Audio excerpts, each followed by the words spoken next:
Beyond the Focus, and this is the podcast really where we unpack what it really means to live in clarity, intention, and with purpose. I'm your host, Mindy McIntosh, and each week we sit down with real people who are making such an impact in their lives, their communities, and industries. And today we have the guest here who is someone who brings both heart and hustle to the table, Mr. Phil Blosser, the Vice President of Advisors Development at Advisors Excel. And in this episode, we are going to dive into some powerful themes, how faith really shapes focus, what real leadership is, and really looking beyond and kind of behind the scenes of how one life-changing moment can really reframe things that we do every day. So Phil, personally and professionally, I know you quite well, but you've really made some significant changes. You're a father, a runner. I've had the privilege to go jogging with you before. A guy who helps advisors from across the country really become better business owners, better humans, and helping us to make sure we don't lose sight of really what matters most. So if you're navigating growth and you're listening, pressure, changes, this conversation is right for you. So really want to welcome you, Phil, and thanks so much for joining us today. Welcome. Hey, it's great to be connected with you today, Mindy. Thanks for having me. Yeah, well, we appreciate you. And speaking of pressure, you've ran a 14 half marathons? What? I didn't even know this. What continues to keep you coming back for more punishment or more grit and grind? Yeah, fair question for sure. For me, running isn't about collecting race medals, or at least not anymore. It's chasing that next personal best. You know, I completed my first half marathon about 10 years ago, and my goal was just to finish, even if I had to walk some of it. It took me about 2 hours and 30 minutes. My family came up to Kansas City and saw me finish. And the next one after that, my goal was to finish, but not walk any of it. And I bettered my time. I've chipped away over the years until I broke an hour 50 last fall, which was a new PR for me.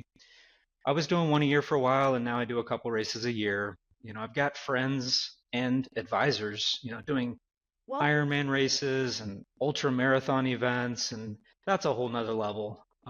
I've just found half marathons to be a good fit for me and where I'm at in this stage of my life. And I use them to fuel my energy, you know, clear my mind and keep me competing against myself, right? It's me against me.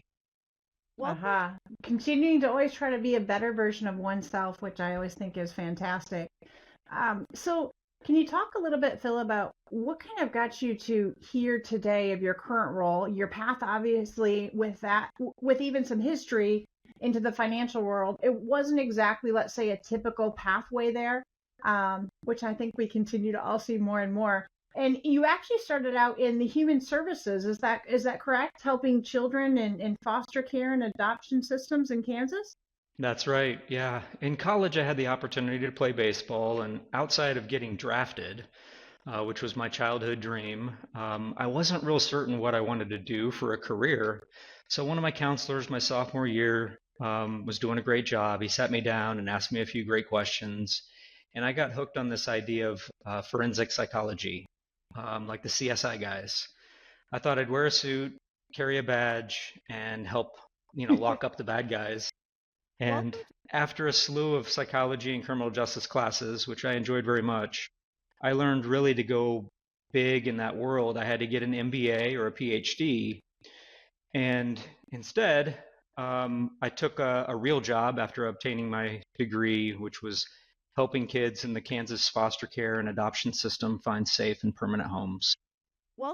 That's excellent. Now, that took so much heart, right? And I imagine it was gives you a different, unique, and kind of purposeful, I would say, probably perspective on people and their responsibility. Absolutely.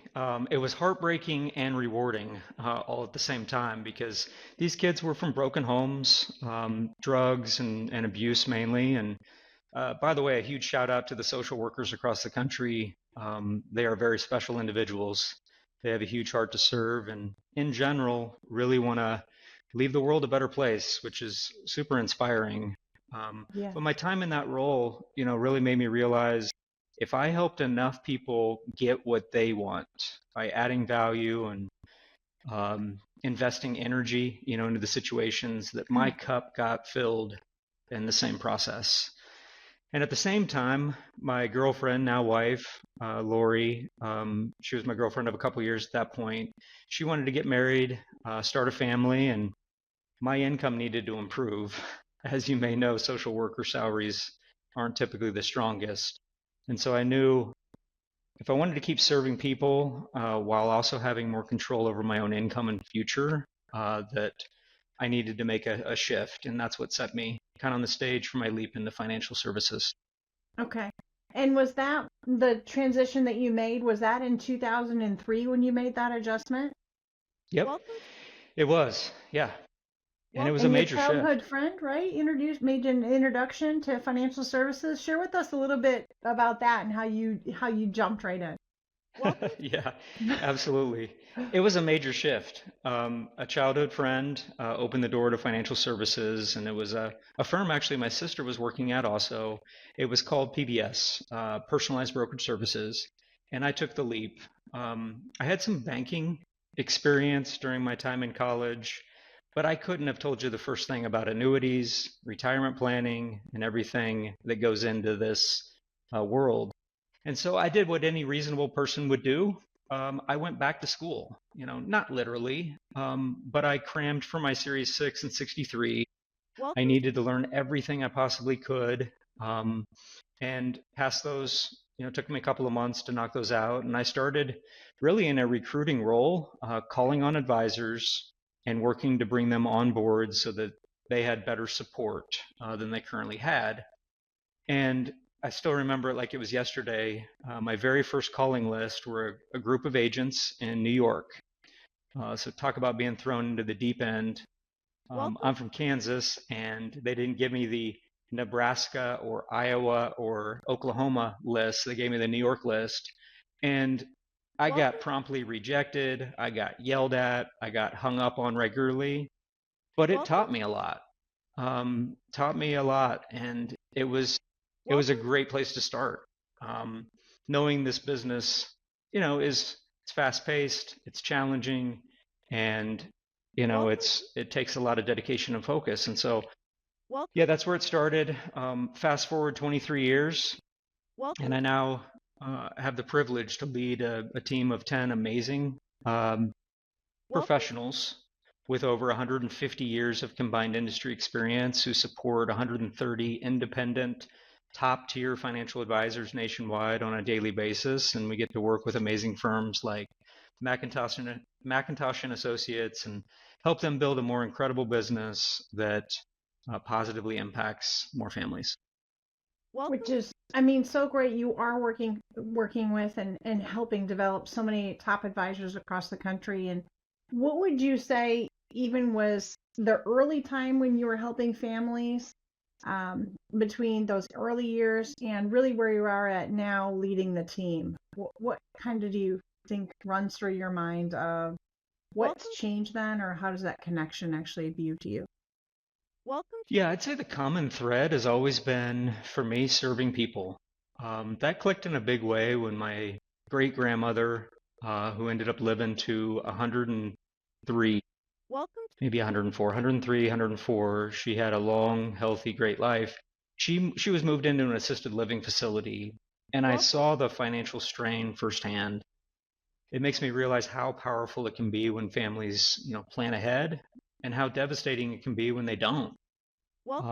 That's what pulled me into the long-term care space after recruiting for a few years at PBS, and eventually into the annuity division.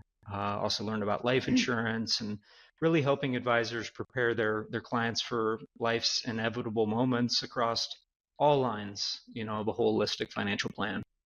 Yeah, and especially helping with folks. So if your grandmother had longevity, then of course, for her, and then helping people, even like your grandmother, of things that you can't see, touch, or feel, right? So how do you feel like that's helped you as well? Yeah, I would say that there's so much more in life to, what's important to someone than just the money. But understanding what people are trying to accomplish and being in a seat in your professional career, to be able to make a difference and add value to someone's life. I mean, I think in general, a lot of people want guided. They want led. They want to lean on you as a professional to provide, a listening ear to understand what they're trying to accomplish, and then help bring that plan to life. A plan that gives them the confidence, to have a strong 10, 20 years left of their working career, and then a strong 20, 30 years of retirement. Yeah.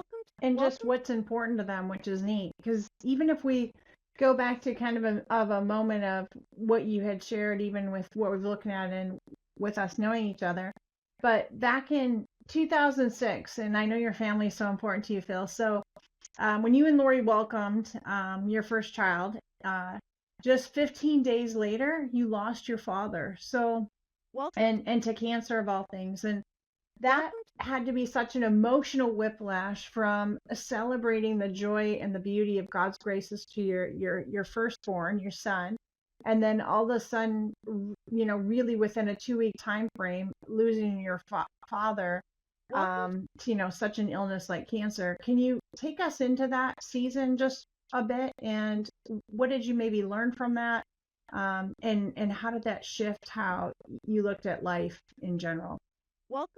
Yeah, for sure.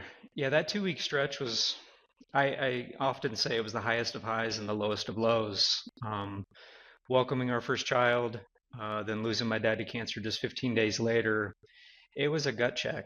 It was the first time I can remember that I really questioned the scripture and my trust in the Lord. I was quick to judge and fall into kind of this victim mentality, but after determining that that wasn't going to lead to anything productive, I made an important decision, and one that I think was a pivotal moment in really just my growth as a person, as a dad, as a husband. I'd always known that health mattered, right? I just hadn't lived like it. So I made a promise to myself, right then and there, to start making better choices, less drinking, more home cooked meals, more daily exercise, and that momentum created was incredible for me. I lost weight, I had more energy, I started showing up better for my family and my work, and I look back and reflect on that as just a moment in time that God was like, hey, you probably need to get, just some things in better check, because health matters. Yeah. It really does. He picked you back up in a rough time, right? And that could have went a lot of different ways, and said, hey, actually, let's kind of shake this up a little bit. And instead of even, I think sometimes some of us can get caught up in just like kind of the daily, what's on our schedule, what needs to get done through the day. But then, this was pivotal for you to really live. And what you're saying is to show up, right? Show up in all the places that matter. And when you focus on what matters, like God and family, business, health, friends, how do you practice or make space for this type of focus really today and in your everyday life? Well, I'm far from perfect, but I've learned to design my days around my priorities. So for me, it's God, family, health, work, friends. So I've settled into a weekly cadence that supports that. I'm in bed by 10 p.m. I get 6 to 7 hours of sleep. I wake up at 5. I do some devotional and stretching, because I'm not 27 anymore, 37. But I'm outside by 5:30, rain, shine. It's dark out, sometimes, and depending on the season. And I do a 3-mile run, and then I do calisthenics and weights for about 45 minutes. I'm in the office by 7:45. I'm leading a great team and working hard through the day, but I'm home at 5:30. And most evenings are reserved for family time. Hobbies like golf have taken a back seat because watching my kids play sports beats, playing my own. And Our weekends are similar, but my wife and I typically get together with friends for dinner. We hang out, by the pool in the summer and do church on Sundays, and my days and weeks are on repeat. When you find what works, it's easy to stick to it. Great. Yeah. And you find that, hey, this is your kind of peace and happy place, and you kind of stick to that. And I think you're a routine guy as well, right? You like to keep your routine. I do. Yeah, my wife gives me a hard time about that all the time. It's a great thing. And at Advisors Excel, you consult with over 130 advisors currently, I believe. What does it take to go from kind of good to really ramping up to that exceptional as a business owner, much like someone would ramp up to run a marathon? Yeah, I'd say, simply put, it comes down to probably three main things. I think a great mission, is first and foremost something that, you know, your firm, what you stand for, what you're trying to accomplish, and it's something that a team can buy into. Are you doing good work, in the space, whatever business, you might find yourself in? And then do you have great people? Great people that care, great people that have big hearts, great people that want to serve and do well and contribute toward that mission. And then do you have great processes, built around those goals and your mission and the people, to be able to carry that all out. I think the best owners that I've been exposed to have, they focus on 20% of the activities that drive 80% of the results. I mean, that is their unique ability. That's what they're really good at. That's what makes them great entrepreneurs. And then they have a team built around them to handle the rest, the other things that are very important and vital to, the success of the business. But they invest heavily in client relationships. They stay focused on marketing and keep refining how they operate the firm as it continues to grow and expand. And growth isn't about doing more always. It's about doing the right things really, really well. And I think that's so well said about doing that really well. And is that kind of where you're gaining your purpose, or your own drive of kind of taking and helping these offices, much like ours, and kind of set that framework of, hey, let's find out what you're doing well and where that gift is, or where that kind of lies, to create some different whys and create purpose. So how is this affecting you in your own drive, Phil? Yeah, it might sound a little cliche-ish, but I'm just super passionate about seeing retirees like, my great grandmother, like my father, had his life been extended. I'm passionate about seeing them have a plan for retirement that they are super confident in. I actually just heard on a podcast the other day that clients who get professional advice on financial planning, they make 2.7 times as much terminal returns as those who don't. They're happier, they're better prepared for an emergency, they're less likely to get divorced. Money touches every part of our lives, and helping clients find and engage in meaningful planning gives me that energy and passion. That's great. And what about on the advisor side? How do you help them? Just how you're so grounded and true to really seeing people work hard their whole lives, and now how can they kind of live out joy and kind of have some comfort and not worry about these what's supposed to be golden years of all the obstacles and changes that come up. But how do you help the advisors within a season of, let's say, volatility or burnout?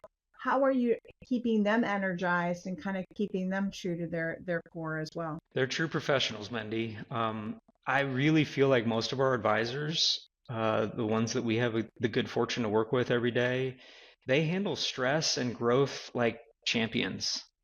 It's not very often that it comes up that they're burnt out, or that they are stressed out, but I know they carry that. I know that they shoulder that. There's a lot of responsibility on them as business owners, and we get that. We realize that.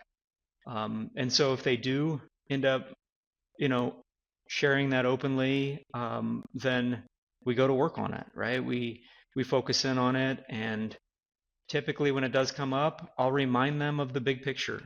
All the lives, both clients those that we serve, those that they're trusting their, relationship with your firm, how much of an impact, that you're making in their lives and the great work that you do, but also the team, the team that works within that firm.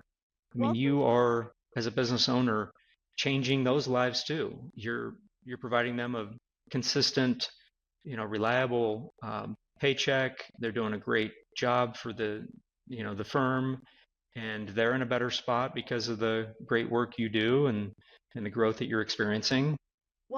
I've also, at times, I think we all get, thank you notes from clients, and I always keep those, and I encourage advisors to do the same.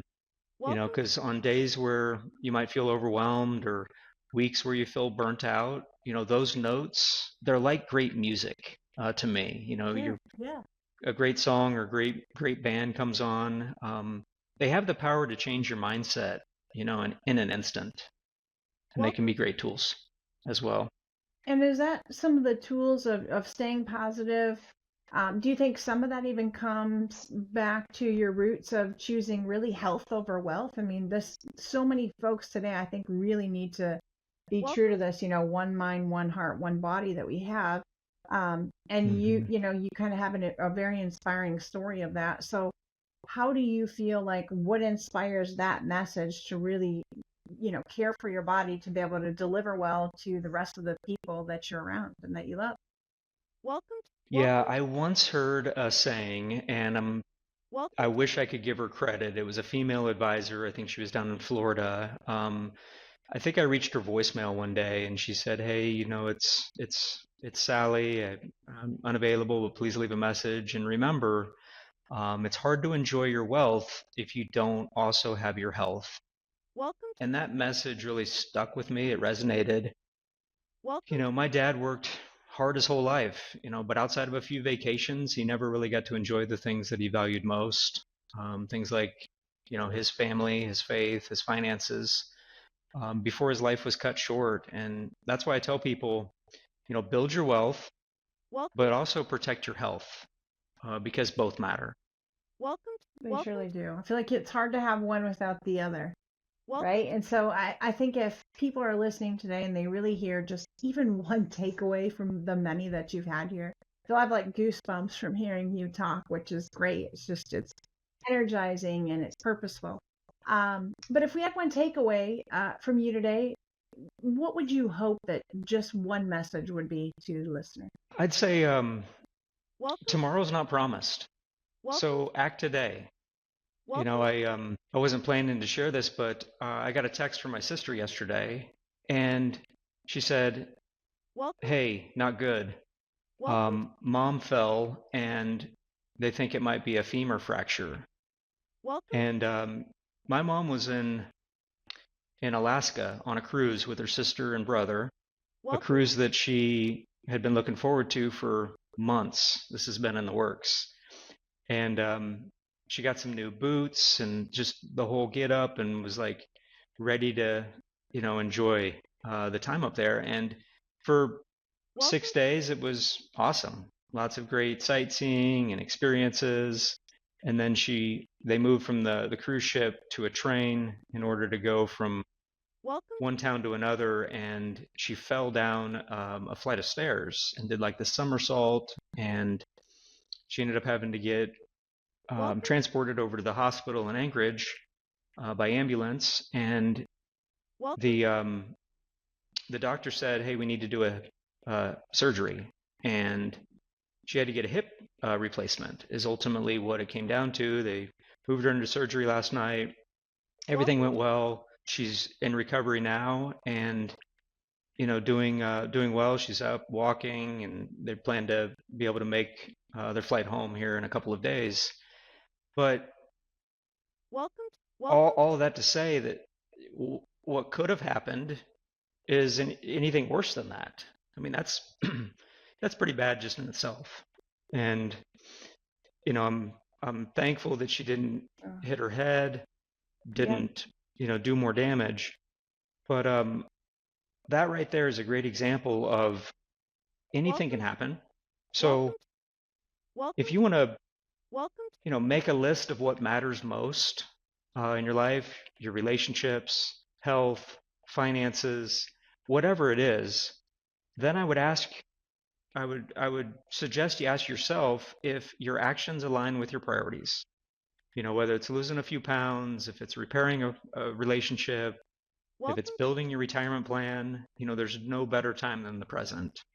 I guarantee you one thing, 30 days from now, you'll be glad you did. And that's truly powerful to try to connect the dots, right? So here, your mom having a great time, and then unexpectedly, that's a major surgery too.